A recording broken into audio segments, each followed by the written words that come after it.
My name is Guy. I have been the, if you like, the face of Coin Bureau now since early 2019. And yeah, my day-to-day job is basically researching and making our YouTube videos and doing all the other things that kind of that are involved with being the sort of public-facing aspect of the channel. And yeah, well, I'm going to talk a bit about how I got into crypto and my involvement with my my journey into it, if you like, in a few minutes. So I'll give you some more. I'll give you some more details then. The Coin Bureau website was born, and yeah, I was sort of, because I wasn't fully involved in those early days, I did sort of still have a kind of overview of it. And I remember that they were really trying to take advantage early on. They were trying to get the website up and running in the midst of the bull market back then in sort of 17, 18. And it was a real stretch to try and get it up then. And actually, by the time that it did get up and running, that bull market was sort of very much running out of steam, unfortunately. So I joined around that time, and we all just wrote articles about whatever was interesting at the time. Obviously, a lot of Bitcoin-related stuff. And then these new up-and-coming projects, the likes of Ethereum and what have you. And yeah, and my personal journey into it had begun. I remember I was living at the time in Hackney, northeast London, and there is a pub there, the Pembury Tavern, which is this huge sort of barn, basically, on at the corner of Amherst Road and near Hackney Central Station. And anyway, I walked in there for a pint one day, and there was a sign up saying Bitcoin accepted here, and this was 2013. So that was the first time, as I'm aware, the first time that I ever saw the word Bitcoin, that I ever saw anything about cryptocurrency. So I chatted a bit about it to the barman, just purely out of interest, purely making conversation. And then when I went home that evening, I started Googling it. And obviously, as for so many of us, the rabbit hole just kind of opened up, and I tumbled in. And I guess looking back on it, I don't have any regrets about, my journey into it, but I do wish, I suppose, that I'd been a bit more structured in how I looked at it, because it was just read everything that I could find. So I had a kind of, by the time I was a few weeks in, say, I sort of had a working knowledge of blockchain, but there were huge gaps in that knowledge. I think I thought I understood a lot about Bitcoin, but I mean, this is one of the things that when you work in crypto for a while, you realize how little you do know. There's always something else to learn. So yeah, I wish I'd been a bit more structured, and I wish I'd started more at the beginning, because I then had to kind of reacquaint myself with what actual money was in the first place. And this is something that when I talk about Coin Bureau's plans for the future, what we've got in the pipelines, this is a particularly important point for me. But yeah, so my early research was very scattered and kind of haphazard, and obviously fitting in around whatever else I was doing at the time.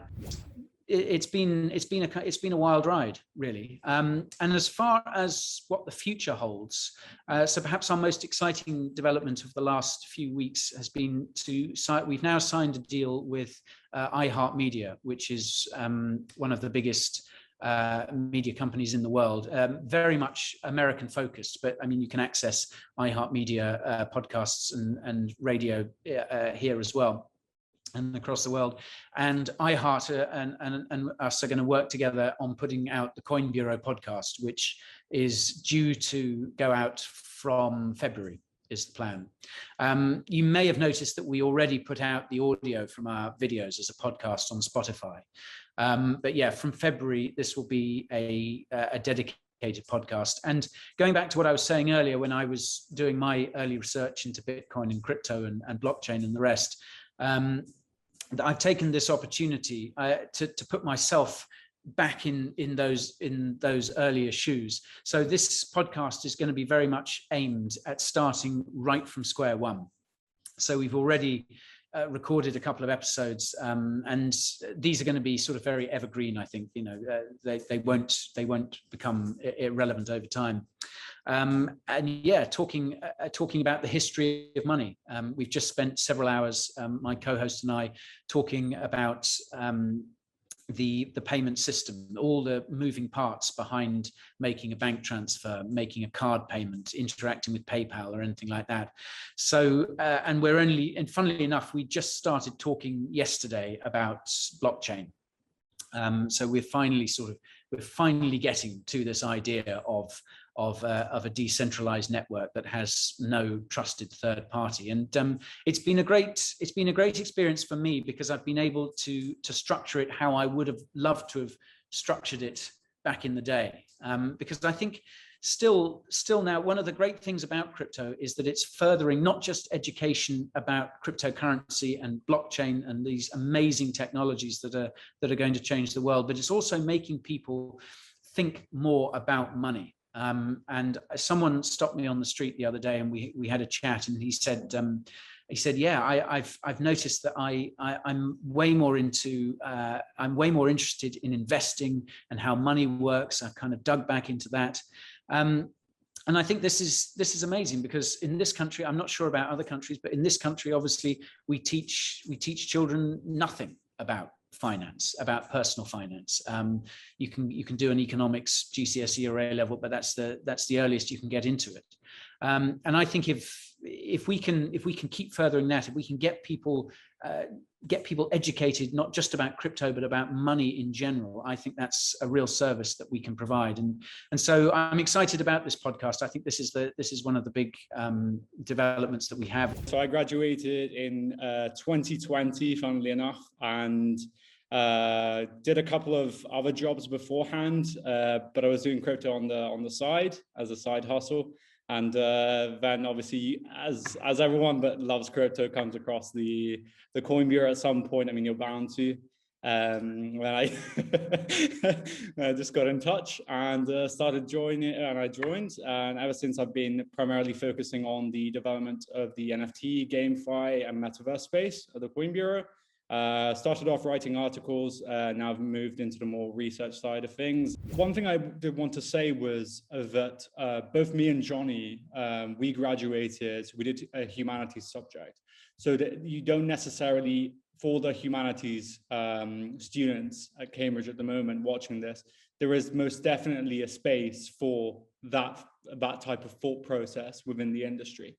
You don't necessarily need to have a dev background or a comsci background to enjoy this and to onboard and to get a job within the industry. It's all about, as we were saying earlier, you know, they really do emphasize the younger populace, and I mean, as an industry, as crypto, so that's definitely something that you should be keeping in mind if you're thinking about getting into this.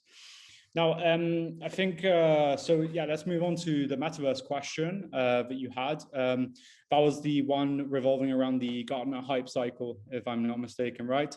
So this is a fascinating question and topic. So I do like that cycle, and like every cyclical element, there's a start and an end to it. However, what I will say is that we are most definitely at the innovation trigger phase, so really early on. Of course, we have major news, major announcements like the rebranding of Facebook into Meta, of course, as you will all be very aware of. However, this is just purely the first inkling of what's possible with this technology. Now, when you conceptualize the idea of a metaverse as a hypothesized and now ever more kind of concrete iteration of the internet, that is beautified with a DeFi, that is kind of infused with DeFi elements, VR sets, virtual reality, virtual real estate, and now obviously crypto, you come to the realization that this is something that we have, as a human race, have wanted for centuries. This othering experience that we're incessantly seeking and we're looking for, it's now coming into a real, it's materializing, and it is actually realizing. The idea of a utopian world where you have kind of this idea of kind of creating this alter ego is happening, and we do believe that crypto is fueling that whole paradigm shift. I'm kind of tempted to kind of approach this, or the conceptualize the idea of a metaverse in a very kind of Edmund Burke way, because obviously you have the definition of a sublime as something being, you know, fearful, something that does incite fear, because of course, if you've all seen Ready Player One, I'm assuming, right? Of course. Yeah. So when you think of the metaverse, you'd be very tempted to approach or to think of the metaverse as something that is very akin to that structure, to that environment. So there is that dystopia that is inherent within this development. But however, also on the other side, you have this excitement, this technological advancement that's coming out, and it's happening. It's materializing right before your eyes. So so it's kind of a 21st century embodiment of the sublime, in my sense, and in my kind of idea. Yeah. So I don't know how heavy you are in or how interested you are in the whole NFT space, but if you're aware of CryptoPunks, of the Bored Apes, of GameFi, then you're already winning. You are on the bandwagon. You are on the train towards not necessarily monetary success, but you are participating in the mental psychological shift that is happening. Now, what I find particularly interesting about the CryptoPunks, for instance, is that you obviously have that historical first historical representation of immutability, and then you move into the Bored Ape Yacht Club, which is kind of has truly brought or reconceptualized the idea of utility within the space. They have an idea to launch their own ERC20 token, their own fungible token. So they're really introducing different structures and different layers to this concept of an NFT. And that leads us into the whole GameFi sphere, which, as most of you will know, is probably one of the most exciting environments to be in at the moment. Land drops, Blocktopia, BitCountry, all those KSM parachain loan offerings that are focused on land, and obviously Network, as I hope you're all very aware of that. And that's why I see this space going. And I apologize, I do see a lot of Italian compatriots in the chat, so this is not a monologue. I'm sorry this is long, but ultimately, I mean, it's an exciting space to be in, and hope you enjoy it, because there's a real decoupling happening within the space. So I'd say we're at the first kind of first mover advantage in first phase. Yeah, I think image is a big part of this. I think people there's still a sense amongst a lot of people that blockchain is some incredibly complex subject that they can't possibly understand. It's too deep, it's too scientific. But I think, I mean, our responsibility, I think, is to stay objective. We keep promoting blockchain and crypto. We try not to succumb to the hype, because, yeah, as you say, there is just so much hype around, and a lot of this hype, unfortunately, is people gibbering on about how crypto can make you rich, which, let's face it, an enormous amount of people, present company excluded, are in it for. And we can't discount that. We can't pretend that it doesn't exist. It does have its benefits in a way. It is bringing money into the space. It is funding a lot of these projects. So there is an upside to it. I think one of the first things to consider about ETH 2.0, I mean, I personally can't wait for ETH 2.0. I mean, we've been waiting for it for 6 years now, and it finally seems like it's around the corner. It is going to be huge. It is going to change the game entirely. And obviously, with the London hard fork back in August, and then more recently we've had the Altair upgrade. You know, it's tangibly moving forward. But I mean, I think it's probably fair to say that it is going to take a lot of time, even once the merge is complete, even once ETH 2.0 is out in the wild. I think it's going to take a while for it to come to full fruition. And I mean, if you've been in cryptocurrency for any length of time, you'll know that that delays and updates to these sorts of things are fairly common. And I can I'll point you in the direction of Cardano for a real life example there. So, I mean, yeah, we're going to see, and obviously there's the risk of teething problems with ETH 2.0. That this is such a huge rollout that they're doing. So I think for the time being, in the immediate aftermath of the merge, there's still going to be a lot of demand for layer twos. The POS transition is going to be early 2022 if it goes to plan. That won't bring about absolute scalability, because even if the TPS score was doubled, that's still not enough. Still not fast enough to do everything that Ethereum is trying to do. So I think the likes of Polygon and Arbitrum will be, they're going to be taking pressure off the Ethereum chain for a while yet. Because every blockchain, no matter how scalable it is always going to become bloated, and the sheer scale of projects looking to build on Ethereum. I mean, we've got things like gas fees holding us back now, gas fees and blockchain bloat holding us back at the moment. But once the floodgates open, I think that is still going to be an issue. Gas fees aren't going to drop to negligible overnight. So I think, and I should point out actually that Vitalik Buterin, he noted in the, I think there was a scaling roadmap for Ethereum in, was it October this year? 2 weeks ago, yeah, and layer twos were a part of that. Were a part of that plan, a part of that roadmap. So I think even he sees functionality for them then. And I think another point to make also is something about compliance, because, okay, we've got public blockchains, the likes of Ethereum, and they are incredibly secure and they're obviously incredibly popular, but regulators clearly hate them. So I think permissioned blockchains are going to get bigger. Permissioned private blockchains in industry and beyond are going to be really big business. And I think permissioned layer twos for those are also going to have an impact. So I think that gives the likes of Polygon and Optimism room to expand in there.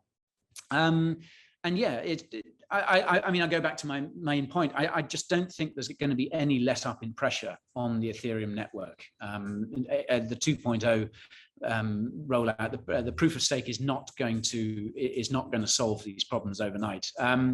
So yeah, this isn't. I don't see it as a death sentence for layer twos in any way, shape, or form. And I mean, there is evidence that they're evolving.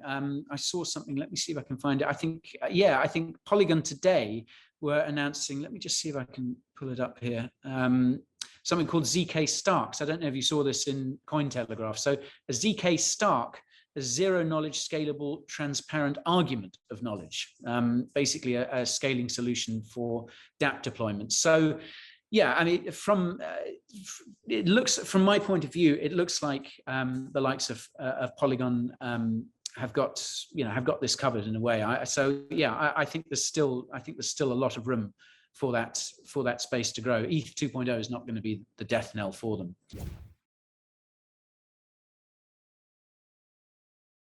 That's a great question. I think, I think a good example here is perhaps Gavin Wood of Parity and Polkadot fame, because I mean his story into how he got into crypto and how he became part of the team building Ethereum is fascinating. But I think perhaps the most intriguing aspect of it, there he was. A vital part of building Ethereum, and even whilst he was doing it, he became aware that there were limitations, and obviously the rest is history. And now we have Polkadot, which is such an exciting project. So I guess what I mean by that is that if there are weak spots, if there are rooms for improvement in crypto, then yeah, I think it could be hard to see them from the outside. So I think an insider's view it would be really helpful in this respect. So I guess I guess what I'd say is, if there are projects that you're interested in, if there are particular sectors that you're interested in,